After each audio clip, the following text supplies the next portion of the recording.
Hi, I'm Scott Hamilton, ROCKFILE, with a podcast review of the 4K Ultra High Definition version of The Dark Knight Rises. I'm a longtime Christopher Nolan fan. I actually checked out his no-budget original feature Following, which is a pretty good little film noir made with absolutely no money.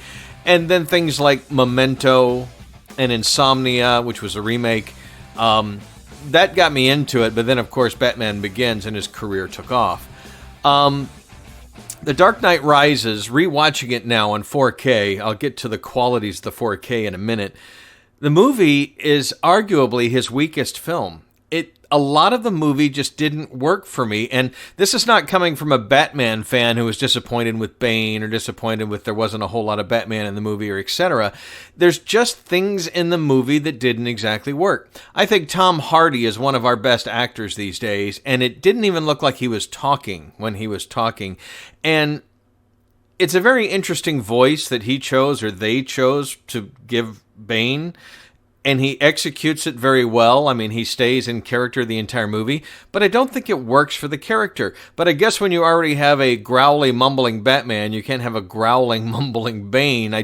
The voice didn't go with the character, someone who was raised in this prison of hell, and some of the plot twists didn't exactly work. I thought Catwoman really...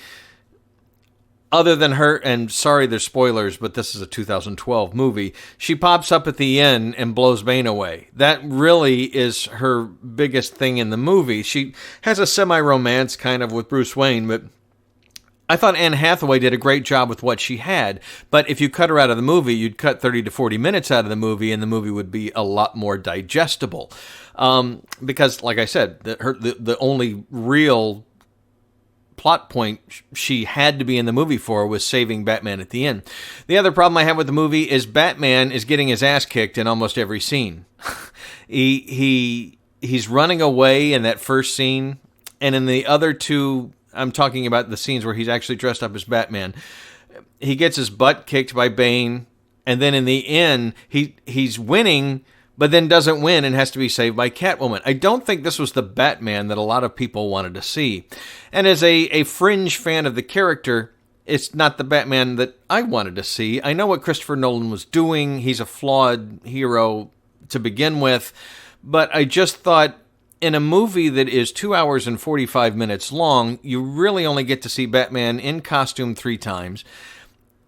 He's saving the day with the plane more than anything else, and he gets his butt kicked in all the other scenes.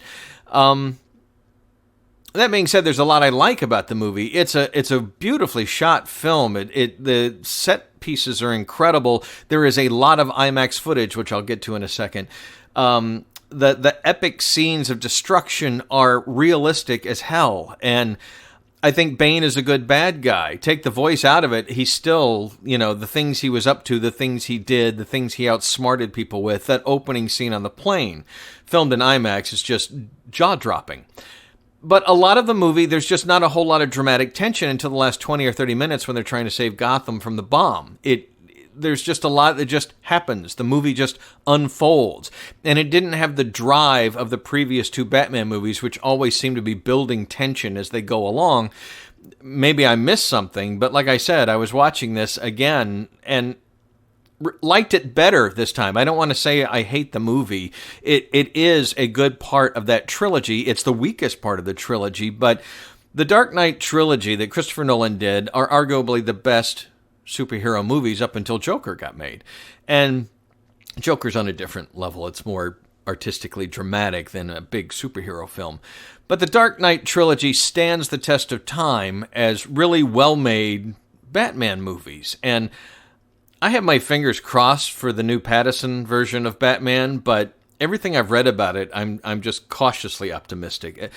I felt the same thing about Joker. I really wasn't excited to see that movie, and it turned out much better than I expected. So hopefully the new Batman turns out much better than I expect, but I don't have really high hopes for this upcoming Batman film. I hope DC's learned a few things and they get it right. But anyway, The Dark Knight Rises, to me, just doesn't completely work. It was entertaining. I enjoyed the 2 hours and 45 minutes. I didn't pause it. I didn't look at my phone. I didn't walk out and walk the dogs in the middle of it. I was glued to the set and riveted by it, but more from a filmmaking standpoint than a dramatic standpoint. Christopher Nolan makes well-crafted films that look absolutely real. Dark Knight Rises just didn't completely work, and I don't know. It's hard to put a finger on everything that didn't work in it, but it is not as brilliant as The Dark Knight, and it's not as great as Batman Begins. But again, I didn't hate the movie. I'm pointing out the negatives because this is a movie that was made for $250 to $300 million and grossed $1 billion. So a lot of people liked it. It was a big hit, and it does hold up as a good superhero movie. It's just far below the previous film. The Dark Knight is just well paced, well acted, everything about it was really well done as an adult version of a Batman superhero movie. So to talk about the 4K, like the other two, all of Christopher Nolan's movies, Warner Brothers went back to the original negatives and scanned them in 4K, and they look fantastic, very filmic, very. There's great contrast. There's no black crushing. Really well done.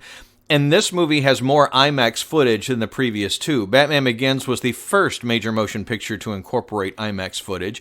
The Dark Knight had more. The Dark Knight Rises, it felt like almost half the movie was IMAX. It wasn't, but that's what it felt like, because the opening plane scene, the stadium scene, the big destruction scenes, Batman on top of a building scenes, the last 30 minutes, they were all IMAX filmed and look incredible in 4K.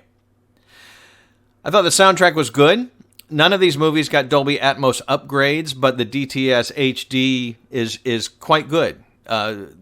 Has the appropriate thumps and bumps and surround sound effects. I thought Dark Knight was a little better than Dark Knight Rises, but maybe that was just because I like the movie better.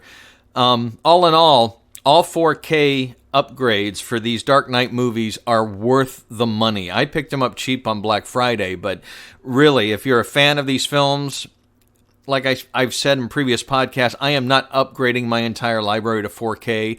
Most of my Blu-rays look great up converted to 4K, and really I don't need to invest. But if there is a significant upgrade with the HDR, if there is a significant upgrade in the soundtrack, I will upgrade. And like the Star Trek, like the J.J. Abrams Star Trek movies, the Dark Knight movies really benefit from 4K and look much better than the Blu-ray counterpart. So very, very high marks for The Dark Knight Rises on 4K. Check it out if you get a chance and you're a fan of these movies. They're really good. The Dark Knight gets my highest rating. Batman Begins a hair under, and The Dark Knight Rises a couple of hairs under.